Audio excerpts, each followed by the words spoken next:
Assalamualaikum warahmatullahi wabarakatuh, pelajar. Okey, hari ini kita jumpa lagi. Okey, dan cikgu akan terangkan untuk sains tingkatan 4, bab 4, teknologi hijau dalam melestarikan alam yang menjurus kepada topik 4.2 sektor tenaga. Sebelum itu, kita lihat dahulu standard kandungan iaitu 4.2 sektor tenaga dan standard pembelajaran kita pada hari ini. Okey, yang pertama, murid boleh memerihalkan isu sosio-saintifik. Yang kedua, menerangkan isu sosio-saintifik dalam sektor tenaga.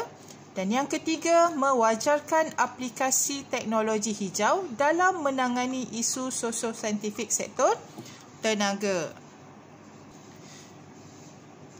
Okey, dalam sektor tenaga, okey, perkara yang penting kita akan fokuskan kepada isu sosio-saintifik. Kalau kita lihat sekarang, okey, telah berlakunya pertambahan penduduk yang pesat. Bukan hanya di Malaysia, di seluruh dunia. Okey, masyarakat ataupun penduduk bumi semakin ramai. Jadi bila semakin ramai, okey, penduduk, maka menyebabkan berlakunya peningkatan dalam segala keperluan hidup, dan secara tidak langsung ataupun secara langsung dia akan memberi kesan kepada alam sekitar dan alam semula jadi, sehinggalah berlaku pelbagai isu sosio-saintifik. Okey, sebelum itu kita pergi dulu. Kita kena tahu dahulu apa yang dikatakan tentang isu sosio-saintifik. Isu sosio-saintifik ialah masalah terbuka yang merupakan isu sosial kontroversi yang boleh dikaitkan dengan sains dan menekankan aplikasi moral dan saintifik kepada situasi dunia sebenar. So, kita boleh kaitkan apa yang berlaku sekarang ni khususnya kepada alam sekitar. Kita boleh kaitkan dengan sains dan kita apply ataupun aplikasikan moral dan saintifik. Okey, jadi kita lihat seterusnya, kita lihat beberapa isu sosio-saintifik yang berkaitan dengan alam sekitar yang berlaku. Okey. Okey, ni kalau kamu lihat gambar ini, okey, ada beberapa isu sosio-saintifik yang berkaitan dengan alam sekitar yang berlaku. Okey, yang pertama, pemanasan global, suhu bumi meningkat. Jadi kita pun sebagai rakyat, sebagai penduduk bumi pun kita rasa panas, cuaca panas. Okay? Yang kedua, berlakunya banyak pencemaran udara khususnya di kawasan-kawasan perindustrian. Okay? Dan yang ketiga, pembuangan sisa tidak terancang. Tak kisahlah sama ada sisa domestik ataupun sisa industri. Okay? Yang keempat, berlakunya banyak pencemaran air, sumber air semakin kotor. Jadi dia akan bawa masalah kepada masyarakat setempat. Dan yang terakhir, penebangan hutan. Okey, jadi bumi kita ni semakin gondol, semakin kuranglah kawasan yang mempunyai pokok-pokok tumbuhan yang hijau. Okey. Jadi kalau kamu lihat contoh kat sini dibagi 5 isu sosio-saintifik ni, okay, sebenarnya dia timbul kesan daripada aktiviti yang dilakukan oleh siapa? Oleh manusia sendiri. Jadi manusia yang buat dan kesannya juga kepada manusia dan alam sekitar. Okey, jadi kesan daripada aktiviti-aktiviti manusia ni dia boleh menyebabkan fenomena perubahan iklim. Okey, berlaku perubahan iklim. Kesan daripada akibat pembebasan gas rumah hijau. Okey, daripada kesan rumah hijau yang dibebaskan, okey, dia boleh akibatkan apa pula? Dia boleh mengakibatkan kemarau, banjir kilat, peningkatan suhu bumi, ribut taufan dan juga kemusnahan biodiversity. Okey, tadi kita sentuh secara umum. Now kita lihat dengan lebih terperinci. Contoh isu yang pertama, penggunaan sumber tenaga tidak boleh baharu. Okey, contohnya apa? Petroleum, arang batu, gas asli. Okey, yang ni kita dapat sumber daripada kerak bumi.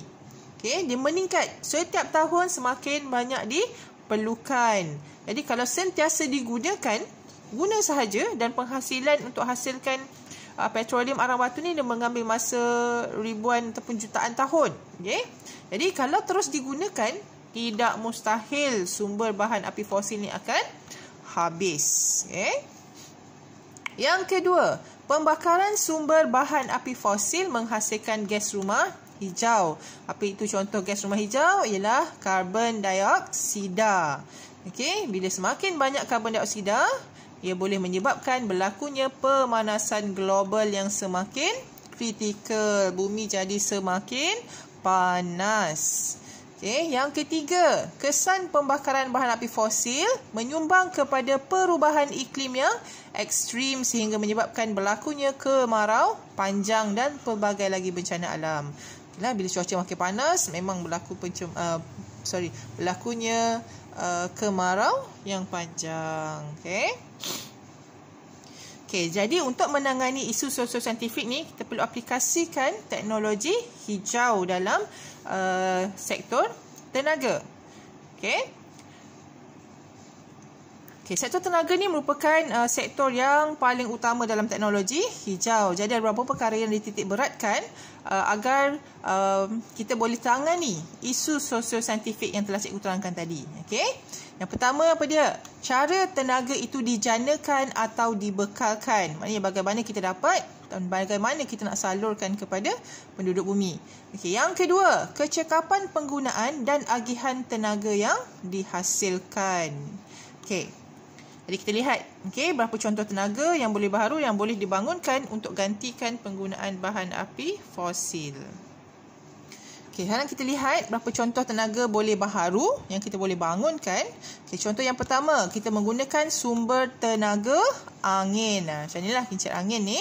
Yang mana sumber tenaga bersih yang boleh menggantikan penggunaan sumber bahan api fosil pada masa hadapan. Macam di luar negara pun dah ada banyak sebenarnya negara-negara yang menggunakan sumber tenaga angin. Okey, yang kedua, sumber tenaga hidro. Okey, bukan air.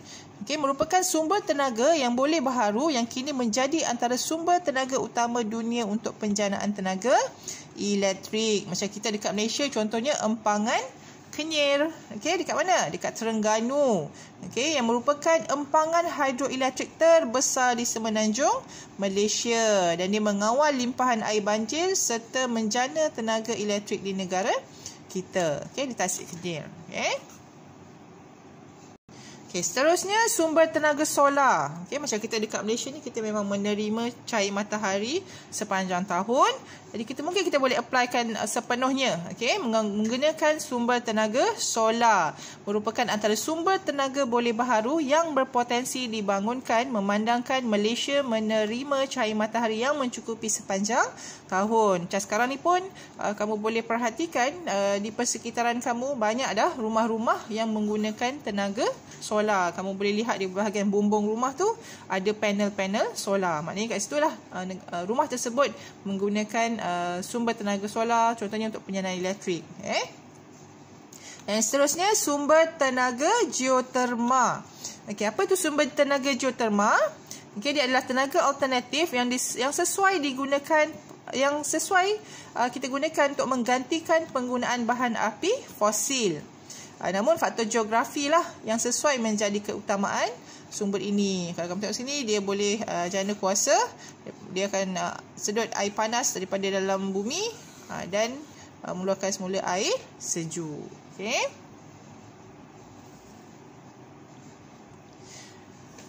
Kalau kita rujuk kepada teknologi hijau, bila kita perkasakan penggunaan tenaga boleh baharu ini, kita boleh apa? Dapat mengurangkan kandungan gas karbon dioksida dalam udara. Jadi secara tak langsung kita boleh mengurangkan kesan rumah hijau dan juga perubahan iklim yang membawa kepada masalah-masalah yang kita dah bincangkan di muka surat 57 tadi. Selain kita gunakan tenaga boleh baharu tadi, macam sumber hidro, solar dan sebagainya, kempen amalan kecekapan tenaga secara holistik turut disarankan dalam pelaksanaan teknologi hijau. Yang mana sedikit sebanyak dia memberi kesedaran kepada pengeluar barang elektrik supaya menghasilkan peralatan yang cekap penggunaan tenaganya. Jadi dia tak menggunakan banyak sangatlah elektrik. Dan kita sebagai pengguna, disaran supaya berjimat cermat dalam penggunaan tenaga elektrik. Antaranya apa? Menutup suis peralatan elektrik bila tidak digunakan, menetapkan suhu penyaman udara di rumah dan pejabat pada suhu sekitar 24 hingga 25 darjah Celsius serta menggunakan peralatan elektrik cekap tenaga macam yang dah dibincangkan dalam topik 4.1.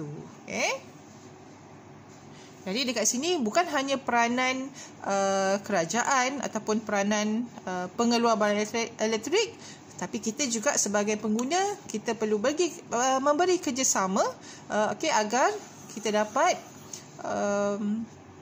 mengurangkan kesan daripada isu sosiosaintifik itu. Jadi itu tadi 3 standard pembelajaran yang kita dah bincangkan untuk topik 4.2 sektor tenaga. Yang pertama, memerihalkan isu sosiosaintifik. Yang kedua, menerangkan isu sosiosaintifik dalam sektor tenaga. Kemudian yang terakhir sekali, mewajarkan aplikasi teknologi hijau dalam menangani isu sosiosaintifik sektor tenaga. Tadi cara-cara kita nak savekan penggunaan bahan ataupun sumber tenaga yang tidak boleh diperbaharui, kita gunakan yang boleh diperbaharui tadi. Jadi cikgu harap boleh fahamlah dengan lebih mendalam. Jadi itu sahaja daripada cikgu untuk topik 4.2. Harap awak mendapat manfaat daripada penerangan cikgu. Jadi itu sahaja, sekian dahulu untuk hari ini. Terima kasih semua. Assalamualaikum warahmatullahi wabarakatuh.